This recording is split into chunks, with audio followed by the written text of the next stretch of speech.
Yun. Ang pangalan ko ay...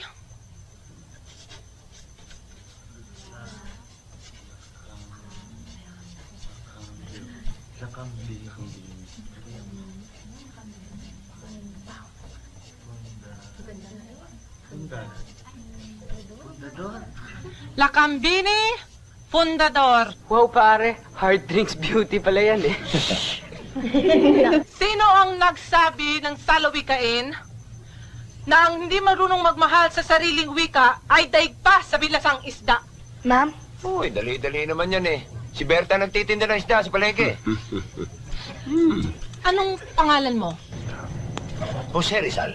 Kakarinig ka masarap na malaman Pero kung gusto ko sen na maging naratansan Ulan at Eros o Rayar Kakarinig ka masarap na